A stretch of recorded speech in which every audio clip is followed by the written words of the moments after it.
safety hazard here, so I don't know if I want to do that one.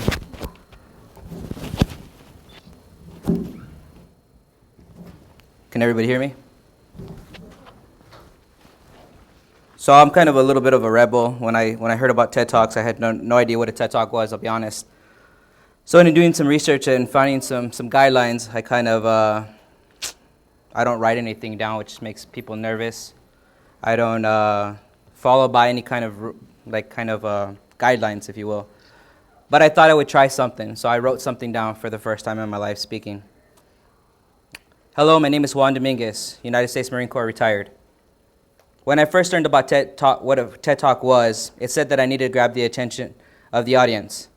Boom! Did you get that?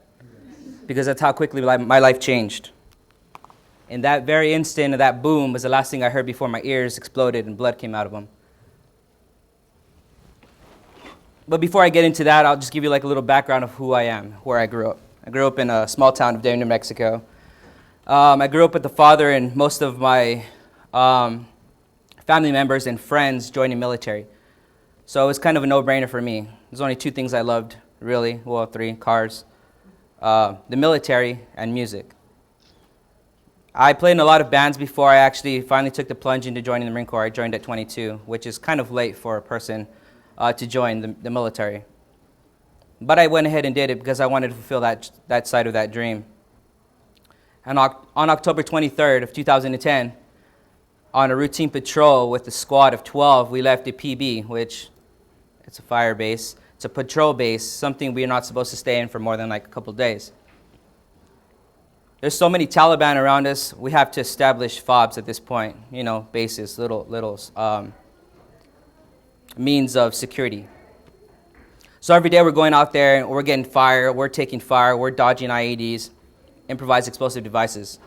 So every day, if you will, it's like going out there and playing Minesweeper. You're basically walking around and hoping and praying to God that you're not going to step on that IED. And in fact, it got so bad, we lost 25 in my unit. 25 guys in 3 months almost. That's a lot. We were the hardest hit battalion in the whole history of that Afghanistan war with American armed forces there. We had 200 casualties, anywhere from gunshots to TBIs to amputations. We produced 39 amputees, one of them included. So on October 23rd, we're on a routine patrol. We link up with another 12 guys. We're 24 strong, 2 corpsmen. We always run around with our medics because we know that they're the most valuable thing we have out there to save our lives. We're going in a patrol to check out a compound.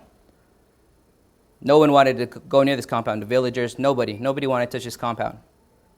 But of course, Marines, being the badasses that we are, we went out and set forth to look at this compound and to make sure that it wasn't in fact what we thought it was, which was an IED making factory. We never got close because I'm a point man. To give you a little history about what that is, I was walking in front of all my men except for an engineer. Basically, he trusted that I had my weapon at the ready and that I was going to kill anybody who harmed us in front of us. And my responsibility was clear paths and to take the responsibility to find a good, safe passageway for my men. And in return, he was going to be looking at the ground with a metal detector and sweeping to ensure that I stayed alive. Well, through no fault of his own, because these IEDs, the enemy is very smart. They're very smart. Every time we'd figure something out, they would figure out another way to destroy us. So I stepped on a 30-pound pressure-plated IED that was made out of a plastic jug, some wooden pieces, and very low metallics. So he didn't get the chance to detect it because he walked over it, thank God, and I stepped on it. Why do I say thank God that I stepped on it? Because I think that God gave me a purpose. And I think I'm finding out what my purpose is, and that's speaking to everybody and trying to give them maybe a little bit more positive outlook. I stepped on this bomb. I remember joking with my boys, just let it be my legs. I'll never give a shit if I walk again. Why did I say that? Because I hate humping, I hate running, and I did a lot of that in the Marine Corps. You guys can laugh at that, was funny. But I just pleaded, and I told him, I don't give a shit if I step on IED. I don't care if I never walk again. But just do not let it be my arms. Because now, here goes into my little story. I was a musician. I played guitar for 12 years. And in an instant, like I just said, that boom, that very quick boom, it didn't last for very long, right? That changed my life indefinite. But instead of sitting there feeling sorry for myself, instead of there just giving up then, I didn't want to die there. So I kept breathing. I pleaded to God to either take me or to lessen the pain because it was so severe. My corpsman couldn't give me morphine. He couldn't give me anything. So for 18 minutes, I bit the bullet, I buried down, and I sucked it up. And I fought to stay alive. I died multiple times, I had a lot of transfusions, but that was the most one that I can remember because, of course, after that point, they drugged me up and kept me nice and easy. After I came out of that whole fog of war, the feeling sorry for myself, I realized I could never play guitar again, not the way that I did. I would like to think that I was a good guitarist. So my future and my dreams were kind of crushed at that moment, but I didn't want to let them be crushed. So instead of feeling sorry for myself, I found a new way. And through the use of YouTube videos, and you guys are watching some slides up here, these are all the things that I've done since my accident. When I could have sat there and felt negative and felt sorry about it, I needed to look at the greater picture. I have a lot of friends that are quadruple amputees. That means all 4 limbs are gone. I still have one good arm. What am I complaining about? I have a lot of friends that were blinded by shrapnel, pieces of metal and fragmentation from the bombs, IEDs, whatever.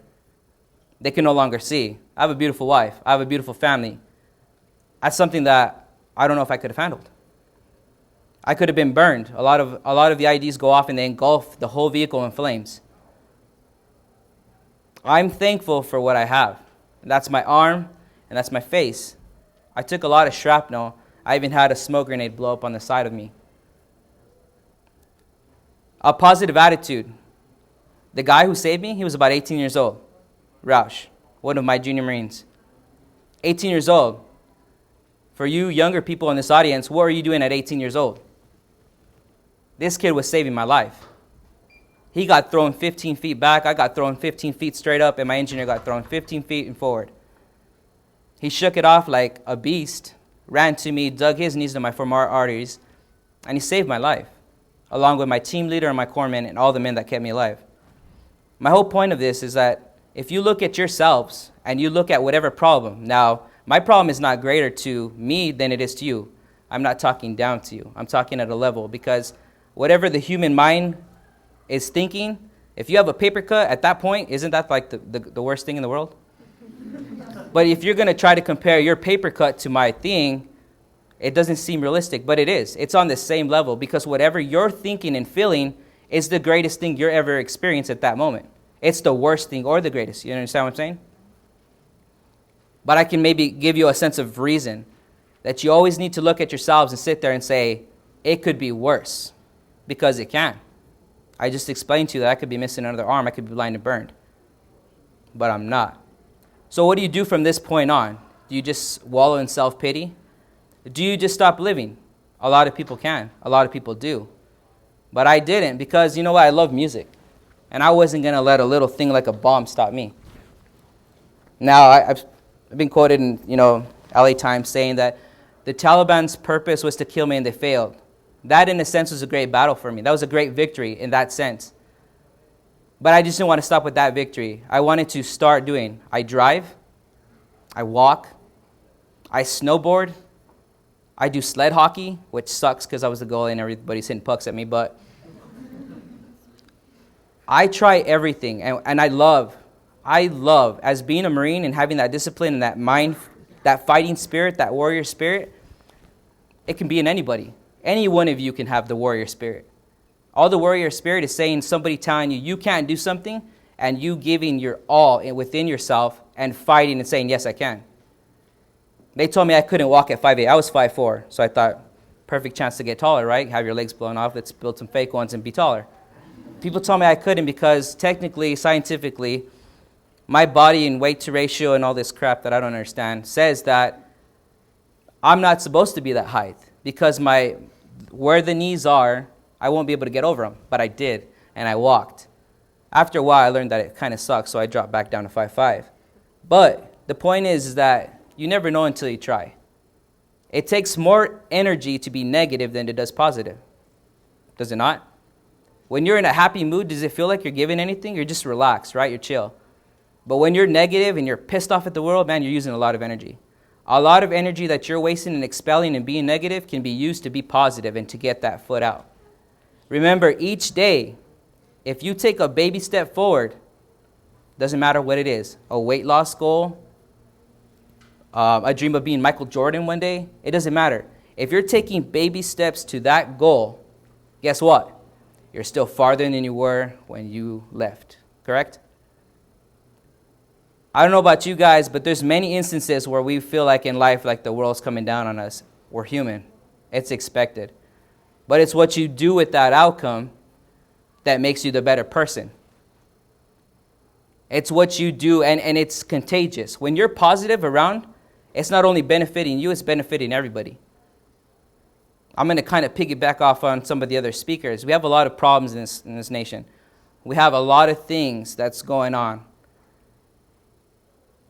But everybody in this room can make a difference. Everybody, even if it's only changing one life at a time, you're still changing it. But it's got to start with you. You have to start being positive. I don't know about you guys, but I love doing what I do. I'm retired, which is cool because I'm only like 29. I get to speak in front of people. I get to try to help people and understand. And I get to play music. You know, I don't know if you guys know who Roger Waters is. Anybody? Pink Floyd? Yeah, right, Pink Floyd. I got to play with Roger Waters in front of 5,700 people at Madison Square Garden. A full drum set that I taught myself how to play using YouTube videos. Because I can no longer play guitar. I play a full kit, by the way. A full drum set kit. And I have more cymbals than normal drummers have. And I like to think that I'm pretty good. I mean, if Roger Waters says that I did a damn good job, then, 50 years of rock and roll experience says that I'm a pretty good drummer. So I'm not going to lie. I'm not going to argue with that. But the thing is that I didn't want people to feel sorry for me. And that's not why I'm standing in front of you, to get pity. I live a great life.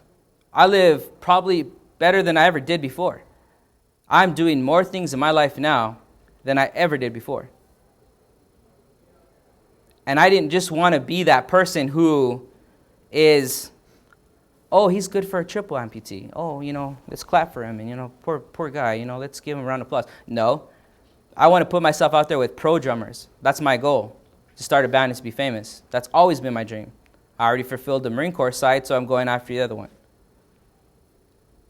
It's kind of crazy. I read this quote one time, and it said, patience, people that have patience, good things will come. I don't believe that. I believe things come to people who work for it, who go after it each day and continue to try to get better. Yeah, patience plays a key in it. You don't want to be a complete jackass and run over people to get your way. But you need to better yourself each day. You need to go forward with that goal. You think if I felt sorry for myself, I'd have played in front of 5,700 people at the theater, Madison Square Garden? No, I wouldn't. I wouldn't have. I play a little bit of guitar. I taught myself piano also, one-handed. Piano one-handed is hard. I don't know if you guys know that. It's hard. But I did it. I make music. I'm actually producing 2 songs right now for 2 New York-based artists. Me, the triple amputee, who people sometimes feel sorry for, is producing music. It's playing the drums, playing piano. Why? Because life's too sweet, especially coming from someone who died about 5 times. Each breath that we take each day, most of us take for granted. And sometimes I do too. I'm human. But when you're sitting there complaining and thinking about the little things, boyfriend's breaking up with you, your Starbucks isn't the way you want it, just think about, guess what? You can throw in the trash and get another one. Or you can go back to Starbucks and ask them to make you another one in a polite, tactful manner. Sometimes I don't have the best attitude either. So each day I struggle with that too. But life is simple. Life is what you make it. If you're positive, life will be positive. If you're negative, life will be negative. That's the bottom line. Life is what you make it. So I'm about almost done. I got about 14 minutes and 28 seconds left, but I think I left you with a pretty good message. I think that I've left you with a really good message that positive mindset is a positive weapon. When I was sitting there sick as crap, because the enemy likes to pee and poop in the IEDs to make us septic. I remember sitting there thinking feeling sorry for myself, I felt sorry for myself, I really did. I guess people say that I have the right to feel sorry for myself. But it wasn't until the moment that I started looking forward to little things, setting little small goals, and making myself positive that I got better. My therapist says that was the best thing. When you have a positive attitude, your mind reacts in a powerful way. This sucker up here, I don't care how much weights you lift. I don't care how strong you are physically. If you're a weak-minded individual, you will never be good at anything. That's the bottom line. The minute I stopped feeling sorry for myself and I started acting positive is the day that I started progressing. The day I got on the ice and played ice hockey. The day I did Nordic skiing with one arm, which sucked. The day I do a lot of stuff. Like I said, I've done a lot of stuff in my life that I would have never done. Snowboarding. I don't know about you, but snowboarding's hard. Imagine without ankles and knees. That sucks, because it's all on your hips. But you know what? Am I going to stop? Am I going to stop doing those kind of things? Am I going to not get to enjoy snowboarding with my wife because I'm in a chair? No. No, this chair is just my new pair of legs. I've adapted to it pretty well. So if you take anything away from my speech today, is that a positive mindset is the powerful weapon. It's the most powerful weapon you can have. Thank you.